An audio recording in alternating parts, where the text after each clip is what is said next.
اے قائد اعظم تیرا احسان ہے احسان، البیل مجاہد تیری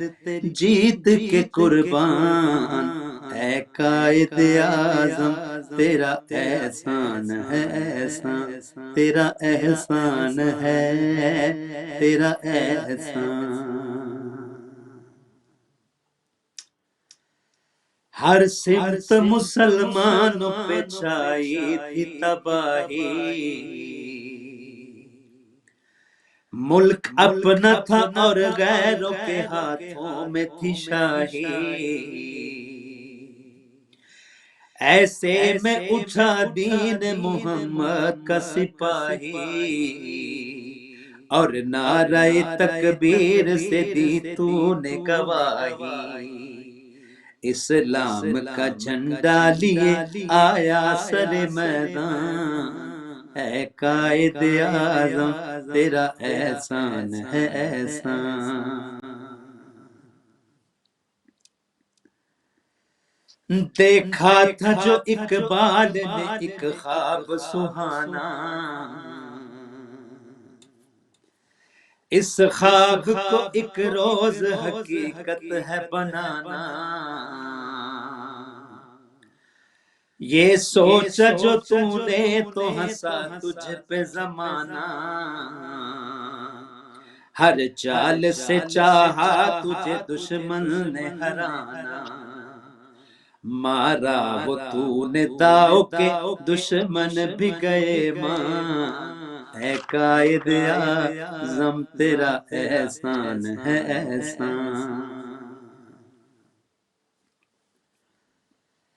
لڑنے کا دشمنوں سے عجب ڈھنگ نکالا، نہ توپ نہ بندوق نہ تلوار نہ بھالا، سچائی کے انمول اصولوں کو سنبھالا، پنہا تیرے پیغام میں جادو تھا نرالا، ایمان والے چل پڑے سن کر تیرا فرمان، اے قائد اعظم تیرا احسان ہے احسان۔ پنجاب سے بنگال سے جوان چل پڑے، سندھی بلوچی سرحدی پٹھان چل پڑے، گھر بار چھوڑ کے سر و سامان چل پڑے، ساتھ اپنے مہاجر لیے قرآن چل پڑے، اور قائد ملت بھی چلے ہونے کو قربان، اے قائد اعظم تیرا احسان ہے احسان۔ نقشہ بدل کے رکھ دیا اس ملک کا تو نے، سایہ تھا محمد کا علی کا تیرے سر پہ، نقشہ بدل کے رکھ دیا اس ملک کا تو نے، سایہ تھا محمد کا علی کا تیرے سر پہ، دنیا سے کہا تو نے کوئی ہم سے نہ الجھے، لکھا ہے اس زمین پہ شہیدوں نے لہو سے، آزاد ہیں آزاد رہیں گے یہ مسلمان، اے قائد اعظم تیرا احسان ہے احسان۔ اور شاہ صاحب آخری شعر اس کا ہے، آج تک ہمیں وہ قیامت کی گھڑیاں، میت پہ تیری چیخ کے ہم نے جو کی فریاد، ہے آج تک ہمیں وہ قیامت کی گھڑیاں، میت پہ تیری چیخ کے ہم نے جو کی فریاد، بولی یہ تیری روح نہ سمجھو اسے بیدار، اسلام زندہ ہوتا ہے ہر کربلا کے بعد، گر وقت پڑے ملک پہ ہو جائیے قربان، اے قائد اعظم تیرا احسان ہے احسان۔ ماشاءاللہ بہت خوبصورت ہے۔ قائد اعظم تیرا احسان ہے احسان۔ قائد اعظم آپ نے تو بہت احسان کیا، ہمیں ایک آزاد ملک لے کر دے دیا، مگر ہم نے اس احسان کو جو آپ نے بغیر کشت و خون بہائے، بغیر کسی دباؤ میں آئے، بغیر اپنی قوم کو جیلوں میں ڈالے، بغیر اپنی قوم کے امتحان لیے، جس کی کشتی کو آپ نے پار گزار دیا تھا، اس کو ہم نے 70 سال میں جس حال میں پہنچایا ہے، تو اس کے لیے میں کیا کہہ سکتا ہوں۔ وقت آج اتنا نہیں ہے، موضوع میرے پاس بہت زیادہ ہے، ایام فاطمیہ چل رہی ہیں، بس ایک شعر کہیں سے آیا ہے، مجھے پروفیسر حسن عسکری نے پاکستان سے بھیجا، وہ ایک پیش کرتا ہوں، اس سے زیادہ میں کیا کہوں کہ اٹھاؤ پھولوں کی چادر ہے خود سرو جانو۔ یہ جو پھولوں کی چادر قائد اعظم کے مزار پر ہر چور چکا ڈاکو بدماش لچا لفنگا اپنے شرافت کے سفید لباس میں جا کر چڑھانے شروع ہو جاتا ہے، تو اس کے لیے کسی نے یہ شعر لکھا، پروفیسر حسن عسکری نے مجھے بھیجا، میں اٹھاؤ پھولوں کی ہے چادر اے خود سرو جاؤ، میرے مزار پہ آ کے مجھے نہ تڑ پاؤ، میرے مزار پہ آ کے مجھے نہ تڑ پاؤ۔ Now one of our English reciter has joined us. So we welcome Brother Taqvi, son of our renowned Hujjatul Islam wal Muslimin scholar, Maulana Taqvi Sahab. Assalamu alaikum Qibla. جی وعلیکم السلام۔ Right, I will come to you as we were discussing about, before I come to you, I leave a question to you, that parent background of Maryam, her birth and education, this is a question for you. But اس سے پہلے میں اپنے viewers کے لیے ایک چھوٹا سا Christmas کے حوالے سے، کل کرسمس تھی، کرسمس کیا ہے اور کیا تھی اس کے متعلق بعد میں گفتگو کریں گے، مگر کرسمس کا دن دراصل حضرت عیسیٰ سلام اللہ علیہ کی پیدائش کے حوالے سے پہچانا جاتا ہے 25 دسمبر، مگر جیسا تمام بڑی بڑی شخصیات کے پیدائش کے اوپر اختلاف ہے، اسی طرح اس دن کے لیے بھی اختلاف ہے، بعض مورخین اس کو جون کا مہینہ کہتے ہیں اور بعض کچھ اور کہتے ہیں، مگر کیونکہ اکثریت عیسائیت کی 25 دسمبر کو ہی حضرت عیسیٰ کا دن مناتی ہے، تو ہم اسی حوالے سے، مگر کرسمس پیدائش رسول یا ان کے نزدیک اللہ کے بیٹے کی پیدائش کیا عظیم مذہبی دن ہے، مگر اس کو کیسے منایا جاتا ہے پورے عیسائیت، عالم عیسائیت میں اس دن لوگ اپنے گھروں میں رہتے ہیں، سانٹا کلاز رات کو آتا ہے، کرسمس ٹری لگایا جاتا ہے، صبح اٹھ کے بچے اس میں سے اپنے کھلونے تلاش کرتے ہیں اور اس کے ساتھ اس دن لوگ اپنے بچوں اپنی فیملی کے ساتھ دن گزارتے ہیں، پبز کلب تقریباً سب کے سب بند ہو جاتے ہیں، تمام لوگ چھٹی کرتے ہیں، تمام محکمے، تمام دفاتر نجی پرائیویٹ سرکاری بند ہوتے ہیں، اور شام کو لوگ اپنے بچوں کے ساتھ گھروں میں یا اپنے بزرگوں کے ساتھ ہوٹلوں میں جا کے ڈنر کرتے ہیں، اور رات کو یہ تمام سلسلہ ختم ہو جاتا ہے۔ مگر پھر کیا ہوتا ہے کرسمس کے حوالے سے، یہ دن تو اس طرح گزرتا ہے، مگر 1 دسمبر ہی سے کرسمس کے نام پر شراب و شباب کی پارٹیاں شروع ہو جاتی ہیں۔ وہ چرچ جہاں پہ حضرت عیسیٰ کا نام لینا اور وہاں پہ ان کا دن منانا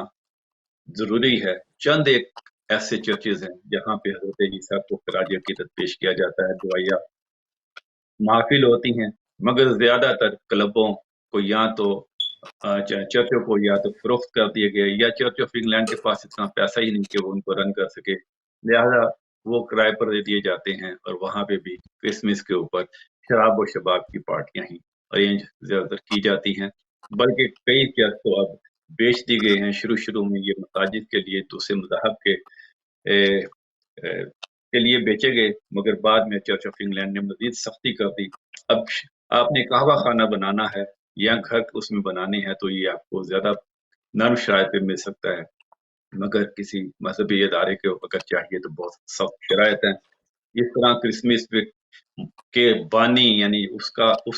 شخص کی جس کا یہ پیدائش کا دن منایا جاتا ہے، اس کو صرف رقص و سرود اور شبرات و کباب کی محافل میں تبدیل کر دیا گیا ہے۔ گرجا جانے والوں کی بھی تعداد کو اگر آپ دیکھیں تو سوائے کالے اور چند کلر افراد کے بہت کم سفید فام ایسے ہیں جو اس دن کرسمس کے لیے چرچوں میں جاتے ہیں۔ زیادہ تر تعداد صرف عیاشی، شاپنگ، بچوں کے ساتھ دن منانا اور گیت گانا اور کرسمس ہالیڈے کو اس طرح گزار دیتی ہے۔ کرسمس کے حقیقی حال جو اس وقت ہم یہاں پہ دیکھ رہے ہیں اس سے واپس آتے ہیں، اور جیسا کہ I put a question to the brother Takvi regarding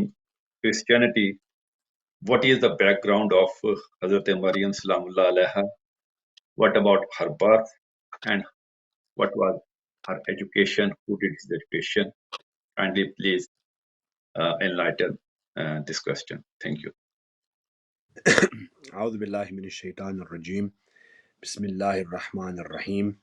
الحمد لله الذي هدانا لهذا وما كنا لنهتدي لولا أن هدانا الله. Very good question. So again, obviously, with it being Christmas and a, festive season, obviously a lot has happened throughout history and why these days are commemorated. So we'll begin with obviously Mary, the mother of Jesus, and we will see her birth and a little bit about, as you said, her education and upbringing. So the birth of Mary was such that the Quran also speaks about this, in which it states that the mother of Mary, right, she made a vow. She said that when I have a son, I will dedicate him to Allah's house, so God's house. So be it a mosque, be it a church, whatever you want to call it, a place of worship, right? So she said to Prophet Zakaria, who was alive at that time as well, she said, "Oh Zakaria, when I have a son, I will give him in the way of God. His job will be to serve in the house of Allah." So then what happened? She didn't have a son. She was given Mary as the daughter. So when Mary was born, the people of the community said, "What are you going to do now? It's not a boy. You can't send a woman to the place of worship. We've never had women being, looking after the places of worship of Allah subhanahu wa ta'ala or God. What are you going to do?" So she consulted with Zakaria, Nabi Allah alayhi salam,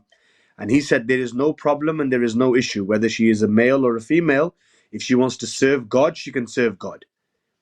So Maryam, salamullahi alayha, spent her youth and early years serving God in the place of worship. She used to look after the places of worship. She used to clean the places of worship. She used to look after the people that they used to come and worship God in the house of God. So her early upbringing was that her mother vowed that when I have a son, I will dedicate him to the place of worship. She was then given a daughter. There was a bit of criticism, but Nabi Zakaria advised, there's no problem, send Maryam to the place of worship.